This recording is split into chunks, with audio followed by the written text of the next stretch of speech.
அனர்த்த முகாமைத்துவ நிலையம், முப்படையினர் உள்ளிட்ட அனைத்து தரப்பினரும் இணைந்து பரீட்சைக்கான வேலை திட்டத்தை முன்னெடுத்து வருவதாக ஆணையாளர் நாயகம் தெரிவித்தார். இதனிடையே கனமழையால் அனர்த்தம் ஏற்படும் பட்சத்தில் அருகிலுள்ள பரீட்சை நிலையங்களிலேயே பரீட்சை எழுத முடியும் எனவும் பரீட்சை திணைக்களம் தெரிவித்துள்ளது.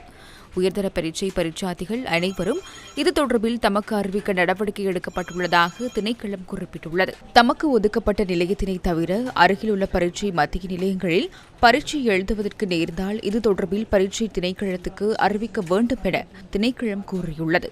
அவசர நிலைமைகளின் போது மாத்திரமே இந்த சந்தர்ப்பம் வழங்கப்பட்டுள்ளதாக பரீட்சை திணைக்களம் தெரிவித்துள்ளது.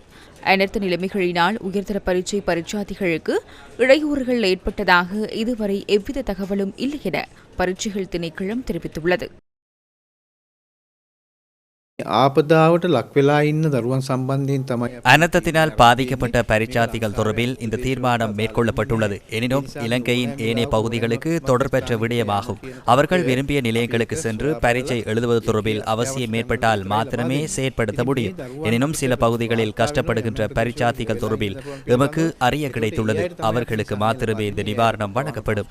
போக்குவரத்து வசதிகள் ஏற்படுத்தி கொடுக்கப்படும். பரீட்சை பிற்போடுவது இயல்பான விடயம் அல்ல, உடனடியாக போட முடியாத விடயம். எவ்வாறேனும் இதனை வெற்றிகரமான முறையில் எதிர்கொள்ள வேண்டியுள்ளது.